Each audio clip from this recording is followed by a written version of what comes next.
धर्मवीर छत्रपती संभाजी महाराज की जय भवानी, जय भवानी, जय जय जय जय जय भवानी, जय जय जय जय जय शिवाजी, नमः पार्वती पते हर हर।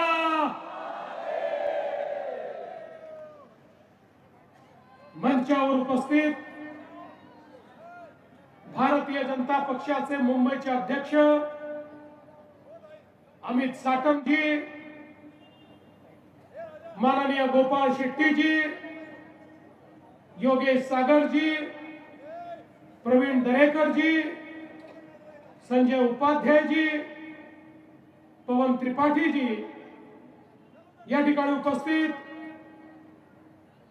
दीपक तावडेजी, ज्येष्ठ आमदार आमचे अतुल भातखळकरजी, मनीषाताई चौधरी, प्रकाशजी सुर्वे, भाई गिरकर, गणेशजी खणकर, अमित शाह, बाबा सिंगजी, विनोद शेलारजी, अप्पा बेलवलकरजी, योगिताताई पाटील, निखिल व्यास, रमेश गायकवाड, तेजिंदर तिवाना, लीना देहरकर, जितेंद्र पटेल, तेजस्वी घोसाळकर, राणी द्विवेदी, शिवा शेट्टी, जिग्ना शाह, श्वेता कोरगावकर, शिल्पा सांगोळे, ॲडव्होकेट सीमा शिंदे, प्रकाश दरेकर, निशा परुळेकर, प्रीतम पंडागळे, नुकताच ज्यांनी भारतीय जनता पक्षामध्ये प्रवेश केला त्या मुंबईच्या माजी महापौर डॉक्टर शुभा राऊळ, या ठिकाणी मंचावर उपस्थित सर्व मान्यवर, समोर उपस्थित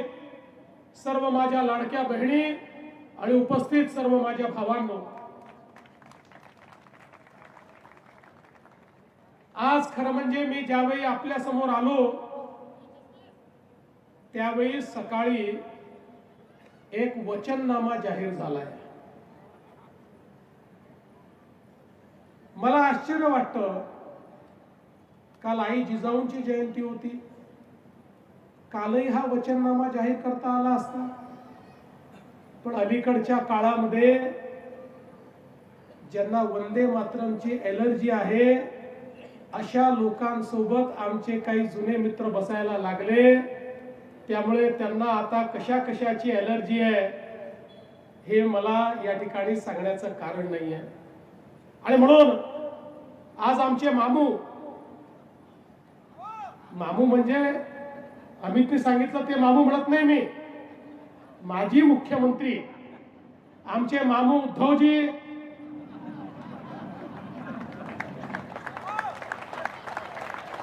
आणि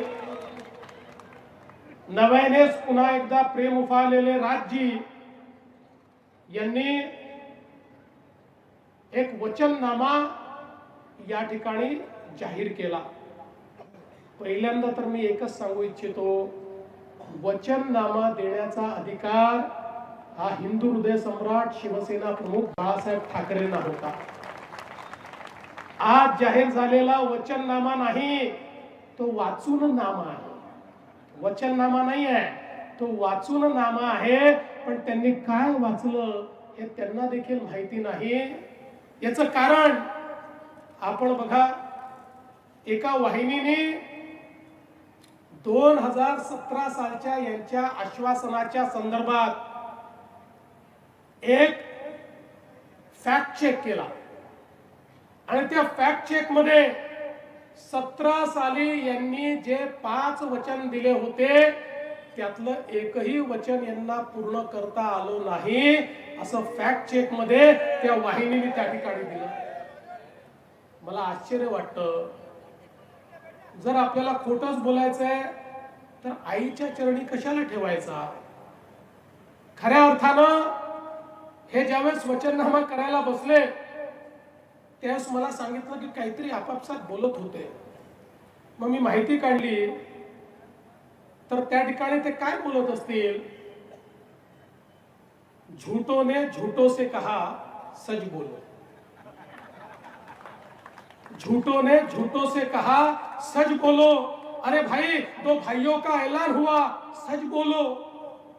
घर के अंदर झूठों की एक मंडी है, दरवाजे पर लिखा है सच बोलो. अशा पद्धतीनं पुन्हा एकदा या ठिकाणी 25 वर्ष काम केल्यानंतर नव्याने त्याच त्या गोष्टी सांगताना नाही जनाची मनाची तर वाटली पाहिजे. आता बघा, ते दोन युवराज त्या ठिकाणी परवा एक कुठला तरी शो करत होते. राहुल गांधी सारखी स्क्रीन लावली होती, राहुल गांधींसारखे एरझऱ्या करत होते, काहीतरी बोलत होते.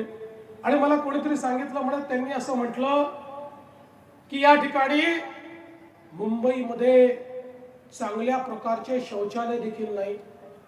आता आम्हाला काय विचारता, घरी जाऊन बाबांना किंवा काकांना विचारा, 25 वर्षामध्ये मुंबईमध्ये शौचालय पण का तयार झाले नाहीत याचं उत्तर आम्ही द्यायचं की बाबांनी आणि काकांनी द्यायचं. पण खऱ्या अर्थानं आपण एक लक्षात घ्या की आज या ठिकाणी जो वचननामा आलेला आहे त्यात वचनही नाही आहे, त्यात नामाही नाही आहे, त्यात काही होणारही नाही आहे. त्यांनाही हे माहिती आहे की आपण जे बोलतोय ते करण्याची संधीच आता जनता आपल्याला ठेवणार नाही आहे. 25 वर्ष खूप संधी मिळाली, आता याच्या पुढे ही संधी नाही आहे. आणि आमचे राज ठाकरेजी म्हणाले 20 वर्ष झाले आता जेलमधनं बाहेर आल्यासारखं वाटतंय. म्हणजे मातोश्रीहून शिवतीर्थावर गेले, म्हणजे शिवतीर्थ जेल समजायचं. बरं, जेलमध्ये घातलं कोणी तुम्हाला? कोणी तुम्हाला घातलं जेलमध्ये हे तरी सांगितलं पाहिजे. आणि कुठल्या गुन्ह्यामध्ये गेला होता आणि आता शिक्षा संपली का? खरं म्हणजे आज ज्यावेळी अनेक लोकांनी ते बघितलं, मी तर नाही बघितलं, मी आपले कार्यक्रम करत होतो, मला अनेकांनी सांगितलं की राज ठाकरेंची काही बॉडी लँग्वेज लक्षात येत नव्हती, काही जमत नव्हतं, नेहमीसारखे राज ठाकरे वाटत नव्हते. मी तुम्हाला यापूर्वी सांगितलेलं आहे, आमच्या अमित साटमनी देखील सांगितलेलं आहे, हा प्रीती संगम नाही आहे, हा भीती संगम आहे. या ठिकाणी महायुतीच्या भीतीमुळे आता हे एकत्रित आलेले आहेत, याच्यामध्ये कुठलीही प्रीती नाही आहे, हे आपण लक्षात घेतलं पाहिजे. मला कोणीतरी म्हणालं कार्टुनिस्ट आणि कॅमेरामॅनची युती झाली. मी म्हटलं नाही, असं म्हणणं योग्य नाही. मग म्हणे कॉमेडियन आणि कॅमेरामॅनची युती झाली. म्हटलं हेही म्हणणं योग्य नाही. मी त्याला स्पष्ट सांगितलं, कोणाचं प्रोफेशन काही असू शकतं, त्याच्यावरनं तुम्ही त्यांची खिल्ली उडवणं हे योग्य नाही. ही युती कार्टुनिस्ट आणि कॅमेरामॅनची नाही आहे, ही युती कन्फ्युजन आणि करप्शनची युती आहे. एक कन्फ्युज्ड आहे आणि दुसरा करप्ट लोकांचा नेता आहे. कन्फ्युजन आणि करप्शनची नीती आहे. आणि खऱ्या अर्थानं आपण एक लक्षात घ्या, या कन्फ्युजन आणि करप्शनच्या विरुद्ध आमची युती कॅपॅसिटी आणि करेजची युती आहे. या मुंबईला बदलण्याचा एक ध्यास घेऊन या ठिकाणी आता आम्ही युती केली आहे. बघा, आता यांना मराठी माणूस नको आहे, यांना चंगेज मुलतानी आता जवळचा वाटतो. आता चंगेज करतात त्या ठिकाणी, पायघड्या टाकण्याचं काम चाललेलं आहे. बलात्काराचा आरोप असू द्या, खोटे प्रमाणपत्र असू द्या, त्यांच्याकरता पाय घड्या घालत हे निघालेले आहेत. आणि म्हणून बंधू भगिनींनो, खऱ्या अर्थानं आज जर या ठिकाणी आपण बघितलं तर यांच्या जवळ सांगण्याकरता काहीच नाही, हे काहीच सांगू शकत नाही. हे या ठिकाणी कुठल्याही प्रकारे विकासावर बोलत नाहीत. मी तर 4 वेळा सांगितलं, 4 वेळा की विकासावरचं यांचं भाषण दाखवा आणि 1000 रुपये मिळवा. माझे 1000 रुपये अजून खिशातच आहेत, ते जातच नाहीत. त्यामुळे आज मी ठरवलं की आता 1000 रुपये नाही, ते जर विकासावर बोलले मी 2000 रुपये या ठिकाणी देणार आहे. मी माझा प्राइज मनी जो आहे आता 2000 रुपयाला नेलेला आहे. पण बंधू भगिनींनो, या निमित्ताने मी एवढं सांगू इच्छितो, आम्हाला सांगण्यासारखं दाखवण्यासारखं या ठिकाणी आहे. खऱ्या अर्थानं मुंबईमध्ये आपण जे केलेलं परिवर्तन आहे ते आपण सगळ्यांनी बघितलेलं आहे. मुंबईचा चेहरा मोहरा आपण बदलतो. ज्या प्रकारे या ठिकाणी गेल्या 10 वर्षामध्ये 7.5 वर्ष आपलं राज्य, त्या राज्यामध्ये आपण जे परिवर्तन केलं माननीय मोदीजींच्या नेतृत्वात या देशामध्ये आणि महाराष्ट्रामध्ये महायुतीचं सरकार आल्यानंतर ज्या प्रकारे मुंबईचा चेहरा आपण बदलला, आता देशभरातले लोक या मुंबईमध्ये येतात आणि सांगतात हो आम्हाला बदललेली मुंबई पाहायला मिळते. अनेक लोक आश्चर्याने तोंडात बोट घालतात, इतक्या कमी वेळामध्ये एवढं मोठं ट्रान्सफॉर्मेशन कसं होऊ शकतं. बंधू भगिनींनो, आम्ही केवळ इन्फ्रास्ट्रक्चर करणारे लोक नाही आहोत, लोकांच्या समस्या समजणारे लोक आहोत. आपल्याला कल्पना आहे या दहिसर मध्ये आपल्या एअरपोर्ट अथॉरिटीच्या रडारचा प्रश्न होता. आमच्या ताई सातत्याने त्या ठिकाणी मनीषा ताई तो प्रश्न मांडत होत्या, आपले सगळे आमदार त्या संदर्भात आवाज उचलत होते. आज हा प्रश्न त्या ठिकाणी सोडवण्याचं काम आपल्या सरकारने केलं आणि आता या सगळ्या भागामध्ये मोठ्या प्रमाणात आपल्या सामान्य माणसाला मोफत घरं देण्याचा प्रश्न आपण त्या ठिकाणी मार्गी लावला. अनेक प्रश्न आपण मार्गी लावतो. सीओडीचा प्रश्न आहे, आमचे प्रयत्न चालले आहेत.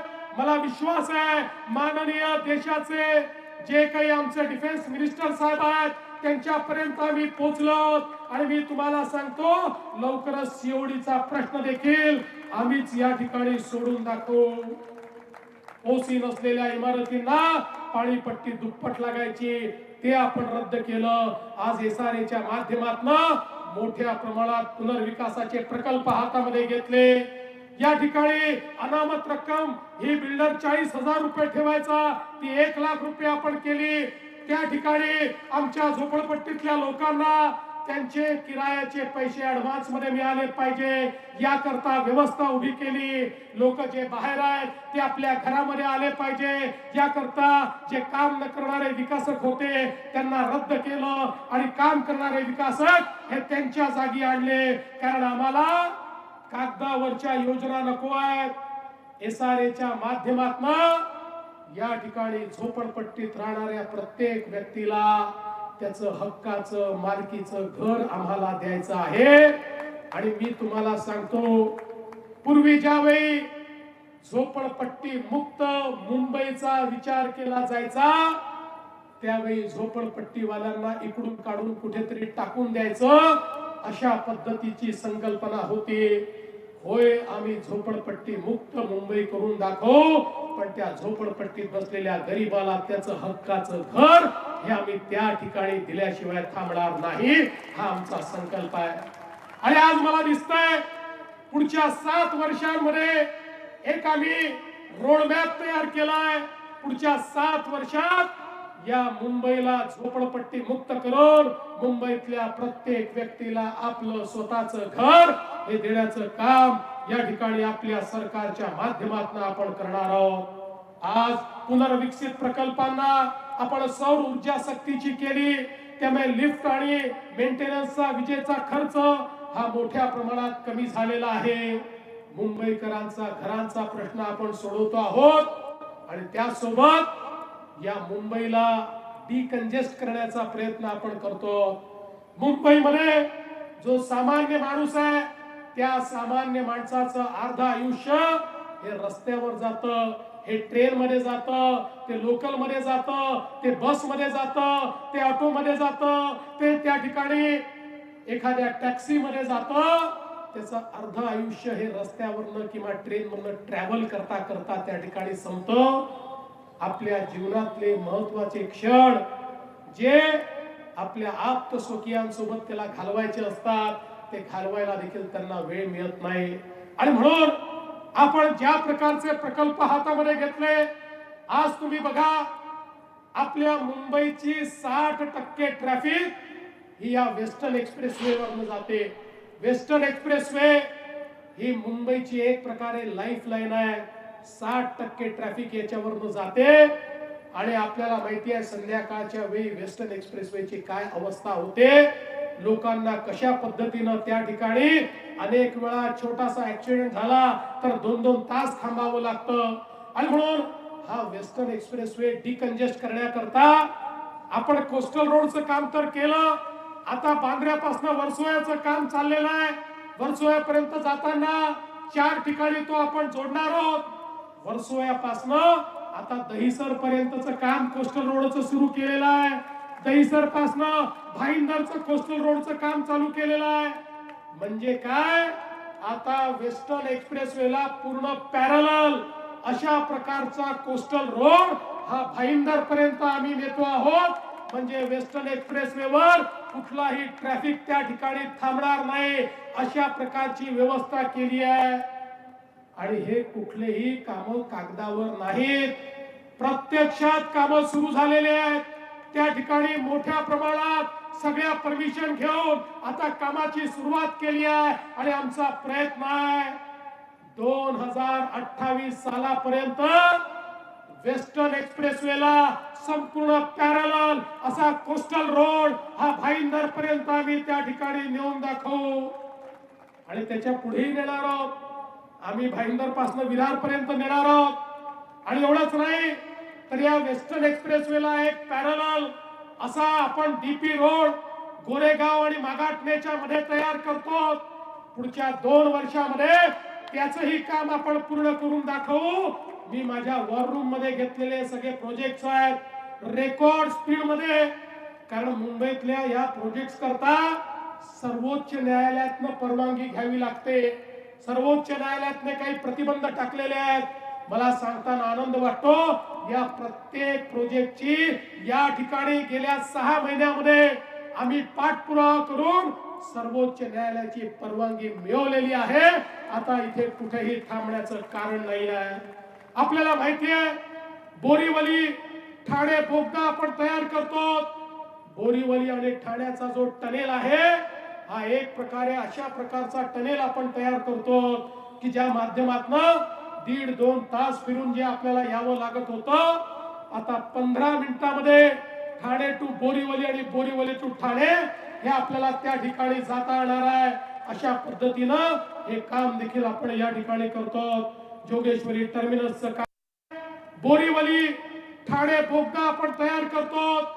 बोरीवली आणि ठाण्याचा जो टनेल आहे हा एक प्रकारे अशा प्रकारचा टनेल आपण तयार करतो की ज्या माध्यमातून 1.5-2 तास फिरून जे आपल्याला यावं लागत होतं आता 15 मिनिटांमध्ये ठाणे टू बोरीवली आणि बोरीवली टू ठाणे हे आपल्याला त्या ठिकाणी जाता येणार आहे. अशा पद्धतीनं हे काम देखील आपण या ठिकाणी करतो. जोगेश्वरी टर्मिनसचं काम बोरीवली आणि ठाण्याचा जो टनेल आहे हा एक प्रकारे अशा प्रकारचा टनेल आपण तयार करतो की ज्या माध्यमातून 1.5-2 तास फिरून जे आपल्याला यावं लागत होतं आता 15 मिनिटांमध्ये ठाणे टू बोरीवली आणि बोरीवली टू ठाणे हे आपल्याला त्या ठिकाणी जाता येणार आहे. अशा पद्धतीनं हे काम देखील आपण या ठिकाणी करतो.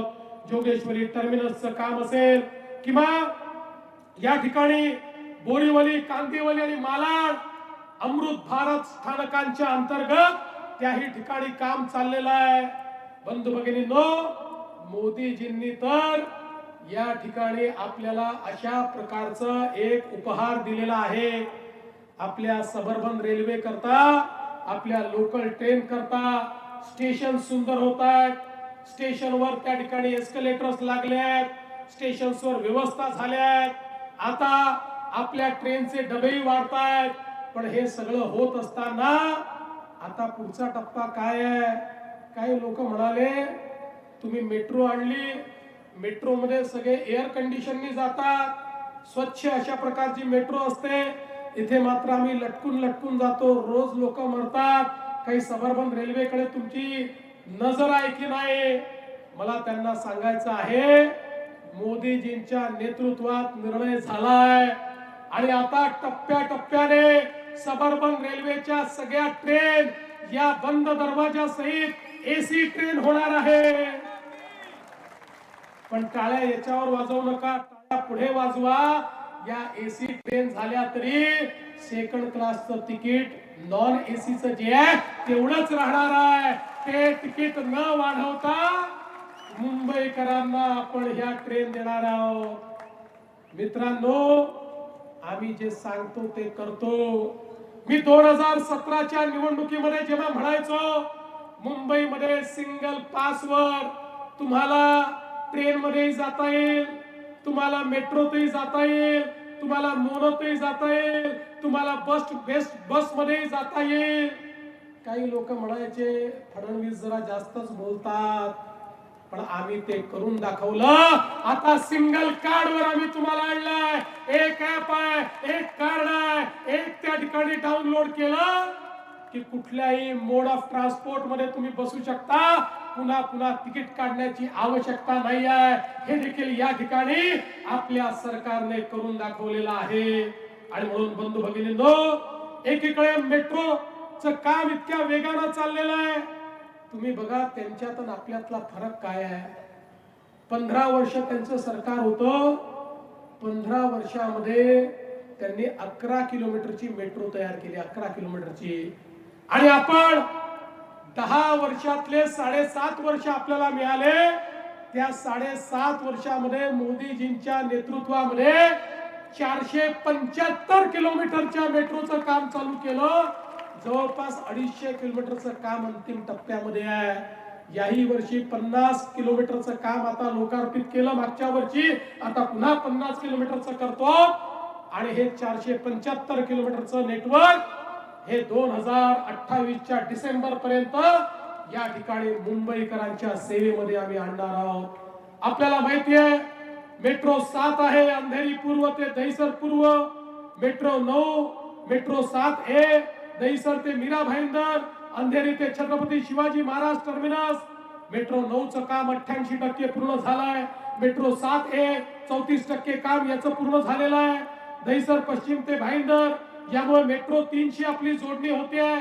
ती अंडरग्राउंड मेट्रो जी आहे त्याला थेट आपण या ठिकाणी जाऊ शकणार आहोत.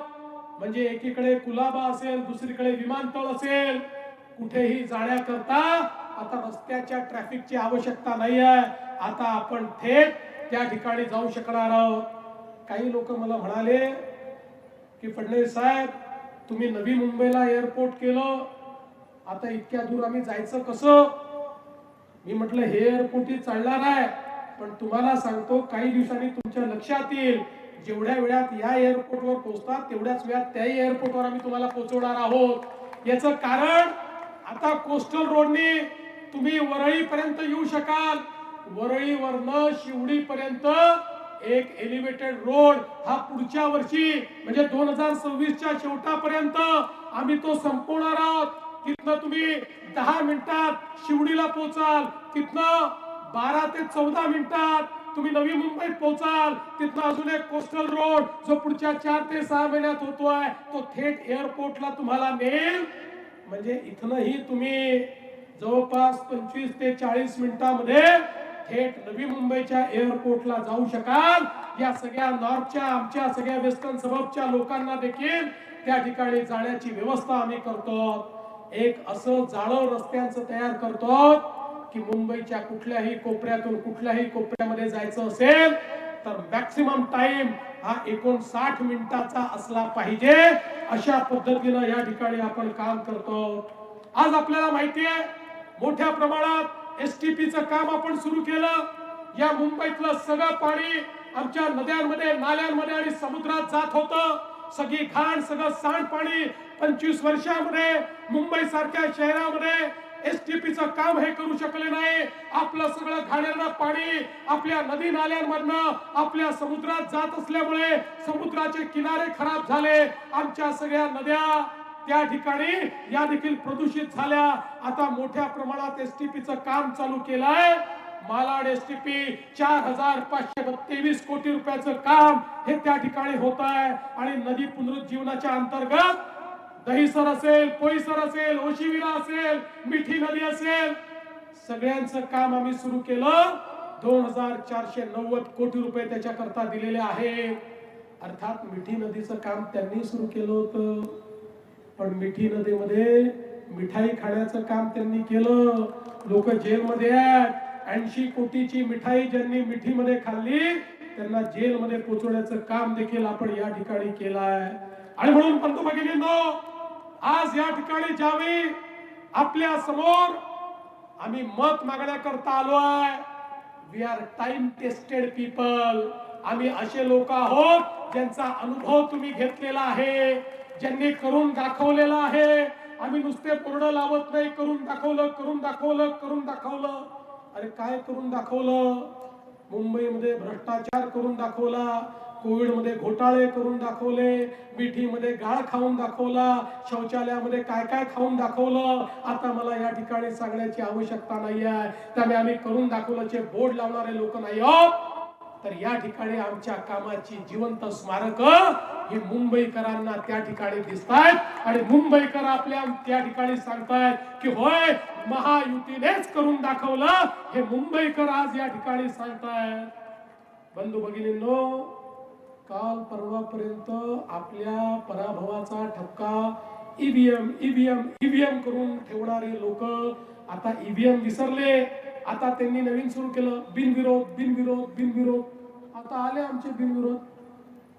आता या ठिकाणी जर काही उमेदवारांना असं वाटलं की भाजप, शिवसेना, महायुती अपराजित आहे, यांच्यासोबत आम्हाला लढून फायदा नाही, तर त्यांनी परत घेतला. तर आमचे अविरोध आले, आमचेच थोडी आले. तो कुठला तरी मुस्लिम पक्ष आहे त्याचेही लोक आले, कोणीतरी त्या ठिकाणी एक इंडिपेंडेंट आहे तोही या ठिकाणी अविरोध आला. पण यांना लक्षात आलं आहे की आता हारल्यानंतर